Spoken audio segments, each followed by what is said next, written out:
Then what?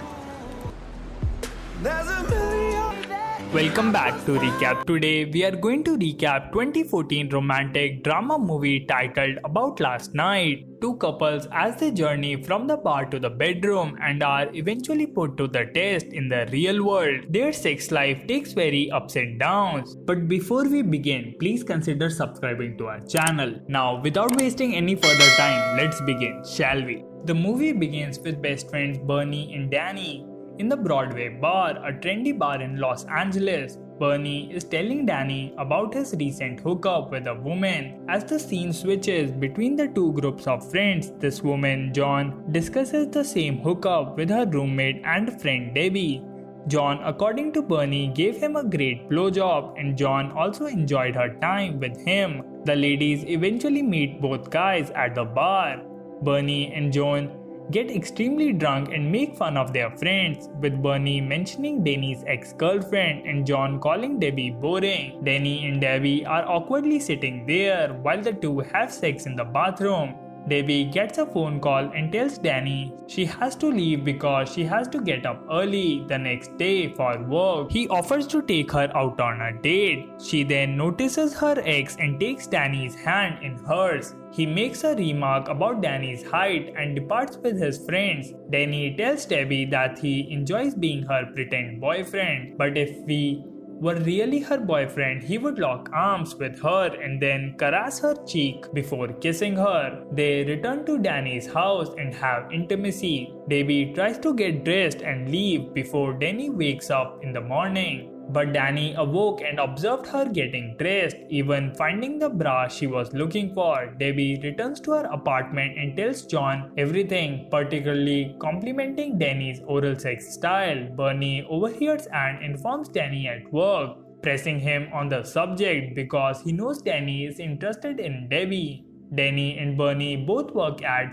Ceci McNeil and support her business, an Irish bar. Unfortunately, Casey isn't working as much money as he should, which means his loans are more to dry up. Summer has arrived. Danny and Debbie begin to see each other frequently, even skipping work to spend time together. He takes her to a Dodgers game and sits in the same seat as his father, all the way to the back, even though it is further away than they would prefer. She is content because they have the entire place to themselves to make out. Danny takes Debbie to Casey's after the game. Casey informs her that she is the first woman Danny has brought to the bar, making her feel special. Meanwhile, Bernie and John are constantly having sex with each other. It gets to the point where John and Bernie, if she is his girlfriend during sex, he hesitates, but when she begins to cry, scream and smack him in the ear, he relents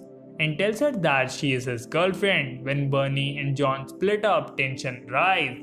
She explains to Debbie that she wanted to meet Bernie's parents, but he told her that she could not because she wasn't Jewish. Bernie tells Danny about dropping a Jew bomb on John. At the same time, Danny and Debbie's relationship matures. Debbie moves in with Danny at the end of the summer, much to the surprise of both Bernie and John. During the fall, Danny and Debbie continue to enjoy their relationship while occasionally joking around. Danny's ex-girlfriend Allison calls his phone one night as he goes to answer the door for a pizza delivery. Debbie notices it and shows it to Danny, but he chooses to ignore it so she won't bother him. Debbie expresses her love for Danny before they begin eating. Danny and Debbie attend a Halloween party at a bar with their respective friends on Halloween night. The couple is dressed as Ike and Tina, while John is wearing a blue wig and Bernie is dressed as Channing Tatum, as his character in Magic Mike. Danny informs Bernie that Debbie said "I love you," which Bernie interprets as Debbie attempting to set up Danny for something. Bernie enjoys his single life as the three sexy women in provocative costume pays for him and Danny's drink. John walks in and tells the girls not to expect anything from Bernie. He confronts John, who tells him she told them he has herpes. This escalates into a larger and louder argument for the entire bar to hear. At work, Danny and Bernie's boss, Ryan Keller, summons Danny to a meeting with the upper management to discuss the state of Cassie's bar. They will no longer support him because he has not made his cut. Danny is bothered by this all. Even then, Debbie takes him to a work party where he meets her co-workers and her boss Steven. Steven attempts to strike a conversation with Danny, but he is dismissive and rude to him. In an elevator, he admits to Debbie that he is frustrated with his job and is only staying to support her. She reminds him that isn't a good enough reason for him to continue working at a job he despises. Bernie and John were both invited to the same party by their friends, and Bernie notices John with another guy. It's clear that it bothers him. Kelly is prepared to let Danny go, but Danny takes the initiative and resigns. He packs his belongings and flips his desk over to express his displeasure before telling Keller to fuck himself. Debbie spots a puppy she adores while talking to a stroll around town. She desires it, but Danny does not appear to be on board with the idea. She returns the dog to its cage. With their friends, the couple throws a Thanksgiving party. Debbie is becoming irritated with Danny because of his lack of support for her and his general lack of courtesy. Joan becomes enraged when she notices Bernie bringing a woman dressed exactly like her. She keeps trash talking the woman in front of Debbie because she keeps saying "enchanted" to the male guest. Joan smokes the joint to relax, even allowing Debbie to take a few hits. Before anyone has a chance to eat, John and Bernie get into another fight in front of everyone before storming out. Debbie, who is too drunk to function, throws the turkey out the window. Debbie awakens the next morning believing she had a bad dream, but Danny informs her that she did intent act out in front of her friends. He does, however, surprise her by bringing out the puppy she had her eye on. Danny runs into Cassie while walking the dog and asks him for a favor. Danny gets a job as a bartender for Cassie. Although Debbie expresses her support, Danny disregards it and dismisses her when he returns home. Allison appears at the bar one evening while Danny is working. She still seems to believe Danny hasn't moved on from her and she ends up getting very drunk. Danny takes her back to his place out of pity so he can call her a cab.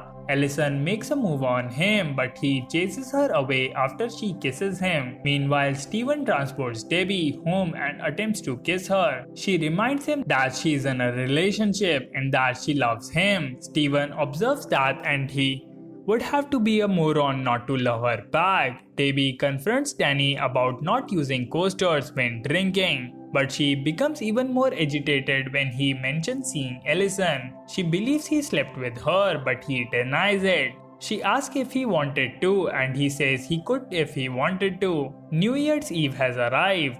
Danny and Debbie dine quietly at their home. Bernie calls a friend and informs him that there is a party at the Broadway. Debbie knows Danny wants to go, so they make the trip. Danny begins to drink in anticipation of seeing Bernie. Danny responds to Bernie's observation that he looks like he just got out of jail. Debbie is hurt, so she goes to the bathroom where she runs into John, who is delighted to see her.